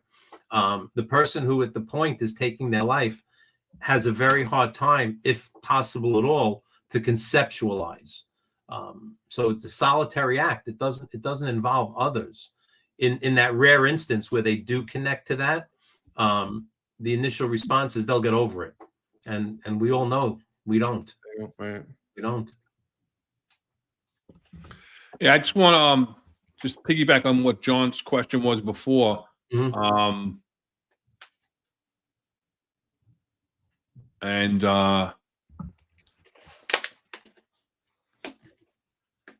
resources that are available, like we said earlier, the finest care, like you said, you're not going to hang up on them. You're going to give them a referral.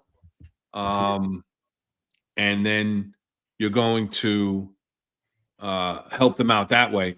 All the other resources are actually available to both active and retired members. So in the description of the show is a link for all the resources that are available that are given through the job, as well as we're going to put it in the chat, the link. So that's important.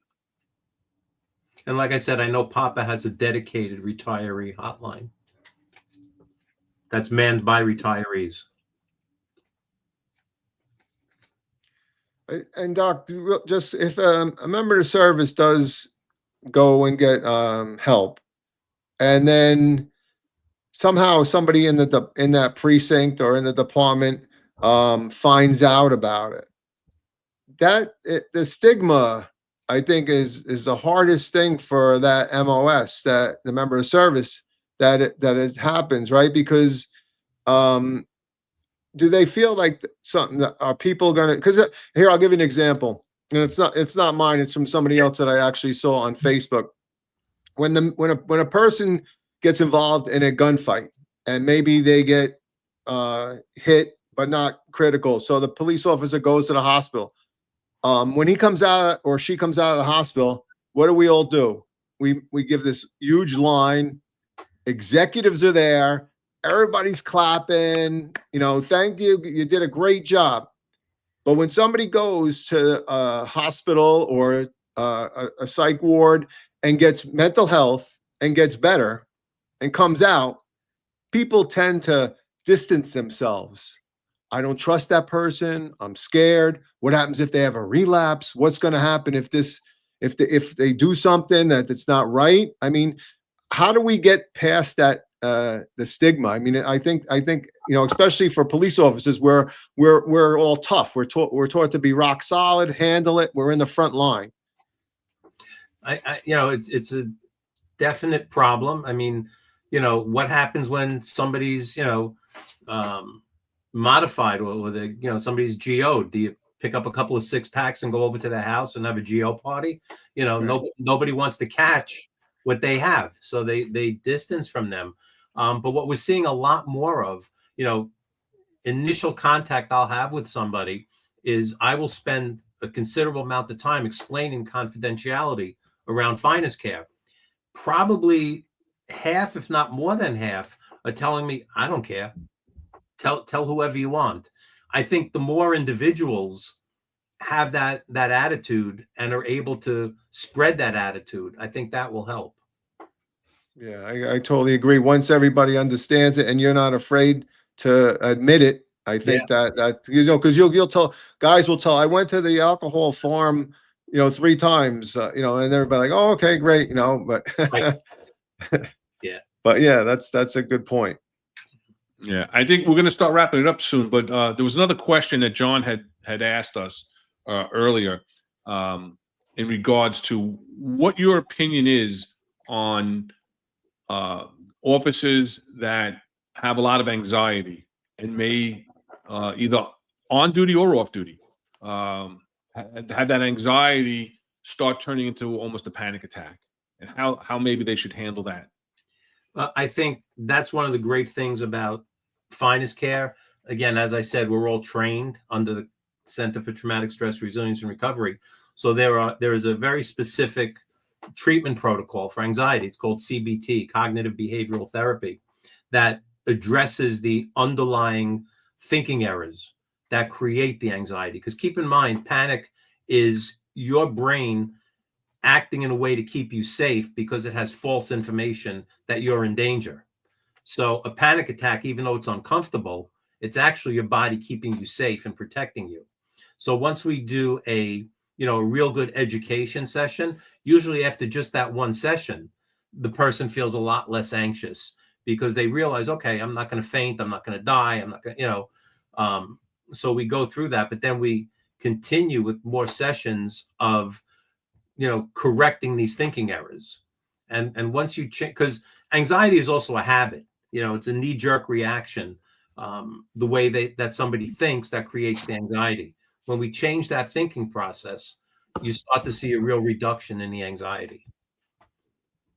So, And Doc, I got to ask you this. I'm sorry, I got to ask you this question. I know what you're Sorry, I got to throw it in.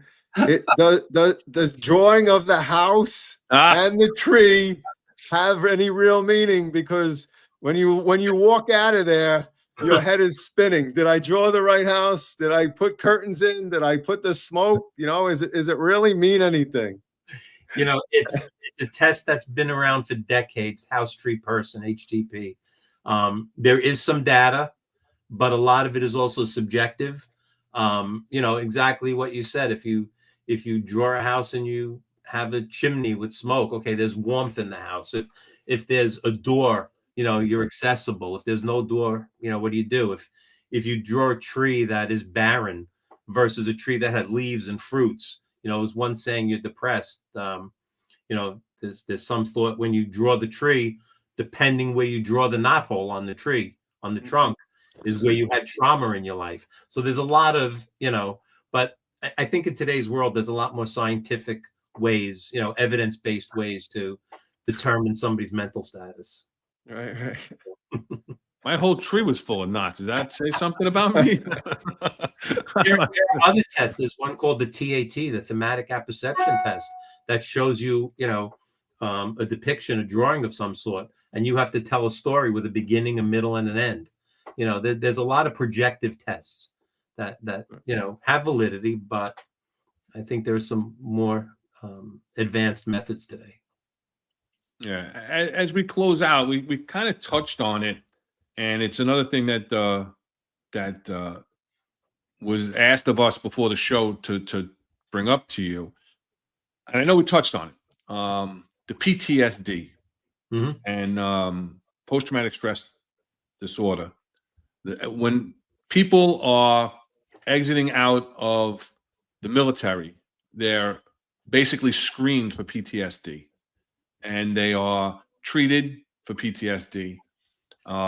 They are actually, a lot of them are labeled as disabled or partially disabled, and that's actually an issue that we had at candidate assessment, because a lot of people were being, cycled out after an active duty deployment in a combat zone. And the military was saying, because you're in a combat zone, you are X% disabled for PTSD just because you were in that combat zone, which ran into a problem, because then they were also sometimes, most of the time, given a prescription for medication and told to fill it so they can collect some type of disability. And these are young kids coming out of the military, and they're following. They're like, hey, well, I'm going to get an extra so-and-so a month. Now they try to come on the job, and they're labeled as disabled, PTSD, and they fill the prescription. They say they never took the pill, but there's no way to prove they didn't take the pill. But that's neither here nor there. But as far as the NYPD, I know that there's an executive that Rob and I both know that put in a suggestion to OMAP to do a study on PTSD, and it got shot down. And so the job really doesn't monitor for PTSD. They do those critical incident debriefs, which is kind of towards PTSD, but that's an immediate. Like Rob had said, that's an immediate thing. He came back from Haiti. They were all debriefed, but there was no follow-up. So how did that affect them? They come back and they be like, hey, that was great. We saved 6 lives, but we also saw all this other tragedy and destruction. And that really doesn't sink in until they start settling back into their life. And then again, the accumulation of it all throughout their career and throughout all our career of dealing with all of these, you know, terrible situations that we respond to and people's tragedies and how it builds up to you throughout your life.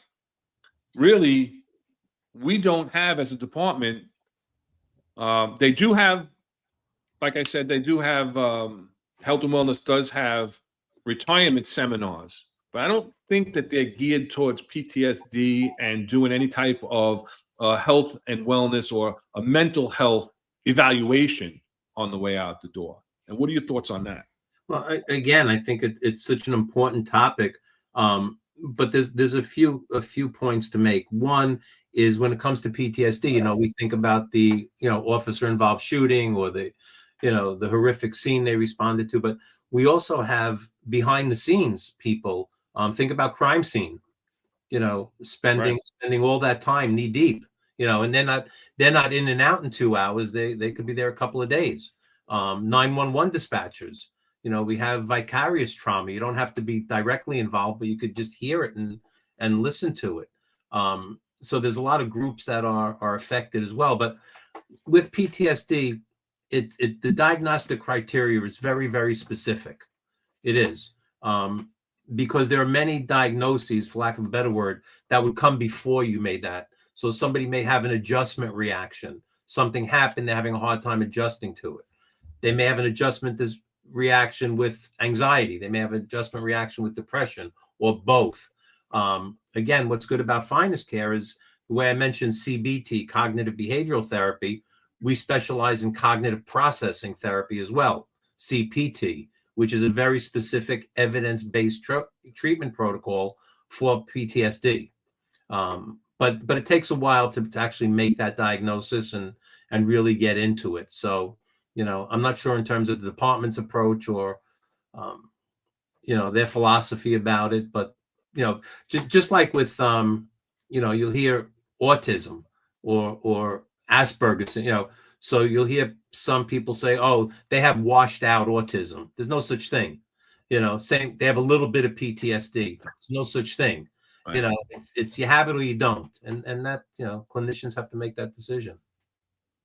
I think it's so good to also that the department avails itself to retired members of the service, because when you retire, like we spoke about it earlier, it is extremely stressful because you go from you go from being a police officer on the front lines with a great bunch of people behind you, always willing, hanging out, everything else, and now all of a sudden you're home with your loved ones.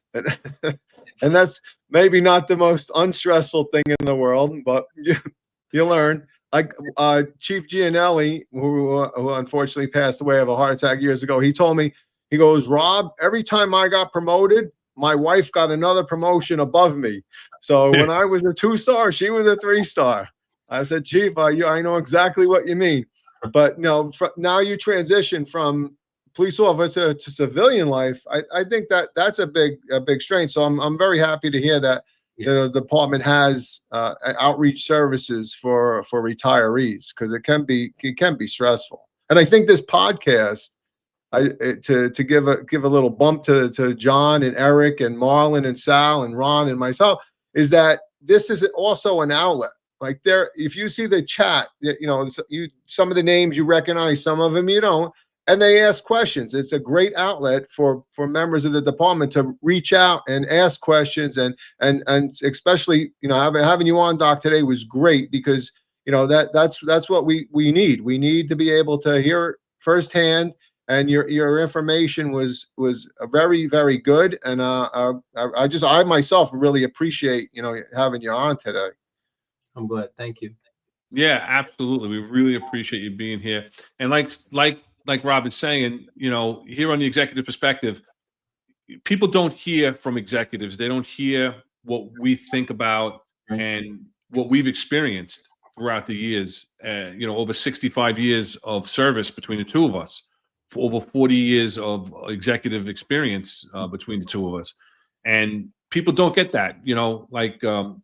Eric says all the time, there's true crime podcasts out there that talk about different crimes and whatnot. What we try to do is we try to talk about topical things that the cops are talking about, they're concerned about, and not just talk about it, but we try to talk about what they're going through and try from our experiences to come up with some type of solution for them, or to guidance from our experience.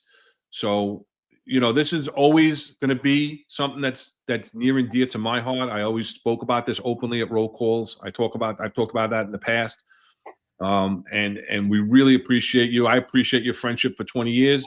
And, I know how much, you are truly invested into the mental well-being of first responders, and especially the law enforcement community. So I thank you very much for that.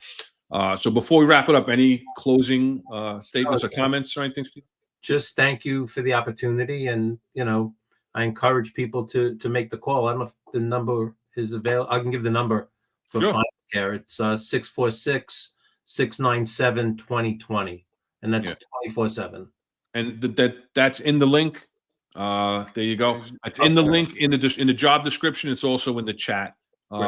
They just put it out in the chat also. So go ahead. I just want to touch base what Reed had just said. Not that he's agreeing with me 100%, but I like that he did. But what I do like what he said is, if you're retired, reach out to other retirees that you know. Touch base, keep that continuity, and keep the communication open, because it doesn't hurt, and it's good. I often see what ESU guys will do, emergency service unit guys will do. They have a remembrance day at Floyd Bennett Field where everybody goes there. That's often done. Or there's different groups in different states where you join and you go. They call them 1013 groups, and guys sit around and talk. I mean, I think that's also important. You gotta keep your what we say is you got to keep your mental health and your physical health, right? Those are the two most important things. Without that, nothing else really matters. Yeah, and check out Michael Freed again. His Facebook page, Still Blue. Check that out, because again, that's retired guys getting together and discussing, what can be done in the afterlife of the job, so to speak. So again, Dr. Steve, thank you so much. Yeah, thank you, Doc. For your Appreciate insight. Just hang in there for 2 minutes when we go off the air. Sure.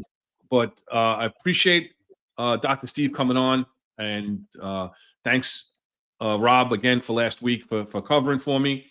And I'm enjoying this ride with you and having this podcast. So all right, so tomorrow on the Sal Greco show, he's having Jacob Engels and Oz Sultan as his guests. They're going to break down the latest in New York City and get into politics with Jacob and Oz. So that's tomorrow at 13:05, 1:05 p.m. Friday, look for a show at 08:05. We're still working on who's going to host it, because John is in transit coming up for the memorial service tomorrow for Derek. And so just look for that. There'll be a thumbnail out Thursday night probably for the show. I know he wasn't able to do a show today because he was traveling. And we'll be back again next Wednesday for the executive perspective at 5:05 p.m. And we're going to end it off with just the information. We're going to put the thumbnail up for the information for tomorrow's service. Again, for Derek Dym, son of Eric Dym from the Finest Unfiltered, retired NYPD lieutenant, who has succumbed to his year-long battle with brain cancer. So rest in peace, Derek. You're in our thoughts and prayers.